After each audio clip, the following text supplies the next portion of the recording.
Telangana TV అందరికీ కార్తీక పౌర్ణమి శుభాకాంక్షలు.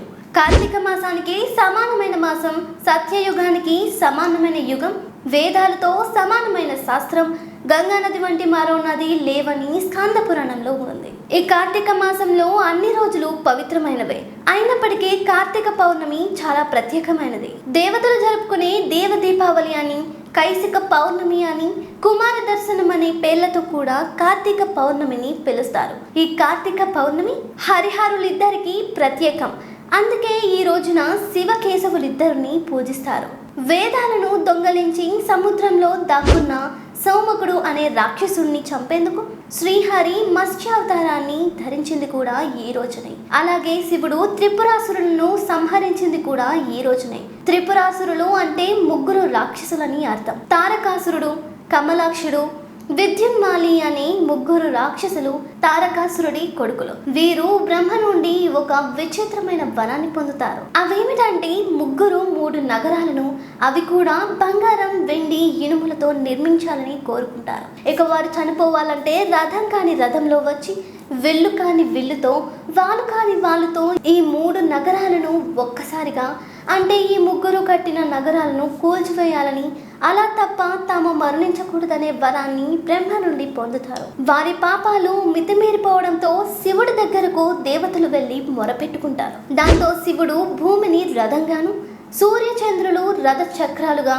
వేదాలను గుర్రాలుగా, బ్రహ్మను రథసారథిగా చేసుకుని, దేవతా శక్తులన్నిటినీ విల్లులుగా చేసుకుని ఆ ముగ్గురు రాక్షసులను చంపేస్తాడు. ఇదే త్రిపురాసుర సంహారమని, అది కార్తీక పౌర్ణమి రోజుననే జరిగిందని పురాణాలు చెబుతున్నాయి. పరమశివుడు త్రిపురాసురుని చంపిన రోజు కాబట్టి ఆ రాక్షసుడి పీడ విరగరైనందుకు దేవతలు స్వర్గమంతా దీపాలు వెలిగించారు. అందుకే కార్తీక పౌర్ణమిని దేవతల దీపావళి అని కూడా అంటారు. అలాగే కార్తీక పౌర్ణమిని ఉత్తర భారతంలో దేవ దీపావళి అనే పేరుతో కూడా జరుపుకుంటారు. వారికి కార్తీక పౌర్ణమితో కార్తీక మాసం ముగుస్తుంది. సాధారణంగా మనకు ఉత్తరాయణం, దక్షిణాయనం అనే 2 రకాల అయినాలున్నాయి. దక్షిణాయన పుణ్యకాలంలోనే ఎక్కువ పండుగలు వస్తాయి. ఈ అయినంలో విష్ణుమూర్తి యోగనిద్రలో ఉంటాడు. ఈ సమయంలో దేవతా శక్తులన్నీ తగ్గిపోతాయి. అందుకే వారికి శక్తిని కలిగించడం కోసం దేవ దీపావళి అనే పేరుతో ఆకాశ దీపాలను, ఇతర దీపాలను వెలిగిస్తారు. మామూలుగా అశ్వయుజ అమావాస్య నాడు వచ్చే దీపావళి పితృదేవతల కోసం చేస్తారు. ఈ రోజున ఉత్తరం వైపుగా దీపాన్ని ఉంచి పెద్దల కోసం పూజిస్తారు. అయితే కార్తీక పౌర్ణమి రోజున వచ్చే ఈ దీపావళిని మాత్రం దేవతల ప్రీతి కొరకు చేస్తారు. దీన్ని ముఖ్యంగా శివుడు ఉన్న కాశీలో చాలా బాగా జరుపుకుంటారు. దేవ దీపావళిని కాశీ అంతటా జరుపుకున్న పంచగంగా ఘాట్లో ఎక్కువగా చేస్తారు. దూద్, పాప, కిరాణా, గంగా, యమున, సరస్వతి ఈ 5 నదులు కలిసే చోటుని పంచగంగా ఘాట్ అని పిలుస్తారు.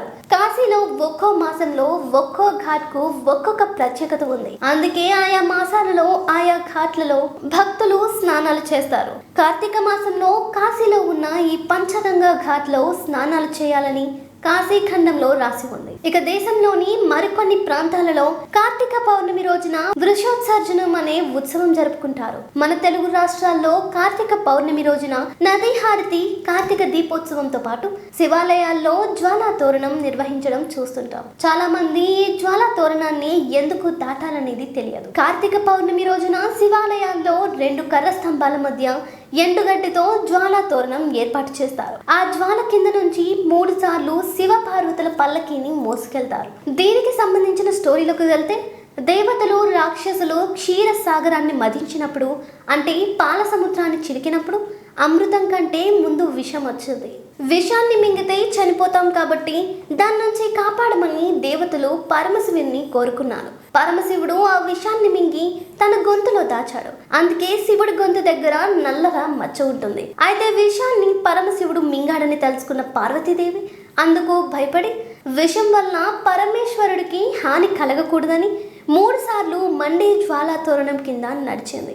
అప్పటి నుండి శివాలయాల్లో కార్తీక పౌర్ణమి నాడు జ్వాలా తోరణం ఏర్పాటు చేసి దాని కింద నుండి నడవడం ఆనవాయితీగా మారింది. ఇలా చేయడం వల్ల ఆపదల నుంచి బయటపడొచ్చని నమ్ముతారు. అలాగే జ్వాలా తోరణం దర్శించుకున్నా, దాని కింద నడిచినా తెలిసి తెలియక చేసిన పాపాలన్నీ పోతాయని 3 సార్లు జ్వాలా తోరణం దాటితే పరమశివుడి అనుగ్రహం కూడా దొరుకుతుందని చెబుతారు. భక్తులు జ్వాలా తోరణం కోసం తెచ్చిన గడ్డిని ఘట్టం ముగిసాక వచ్చిన భస్మాన్ని ఇంటికి తెచ్చుకుంటారు.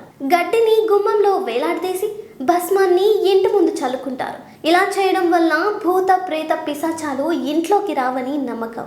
యమలోక ప్రవేశ ద్వారం దగ్గర ఉన్న అగ్నితోరణం దాటితేనే లోపలికి అడుగు పెట్టగలరని, పాపం చేసిన వారికి తొలి శిక్ష ఇదేనని గరుడ పురాణం చెబుతోంది. అందువల్ల జ్వాలా తోరణం దాటిన వారు పరమేశ్వరుడి అనుగ్రహం పొందుతారని, నరకానికి వెళ్లరని చెబుతారు. అలాగే కార్తీక పౌర్ణమి రోజున ఉపవాస దీక్ష చేసి దేవాలయంలో లేదా తులసికోట దగ్గర మట్టి ప్రమిదలో 365 వత్తులను ఆవు నెయ్యిలో నానబెట్టి దీపం వెలిగిస్తే సంవత్సరమంతా దీపారాధన చేసిన ఫలితం దక్కుతుందని పురాణాలు చెబుతున్నాయి. ఈ వీడియో మీకు నచ్చినట్లయితే మా ఛానల్ను సబ్స్క్రైబ్ చేయండి. Thank you.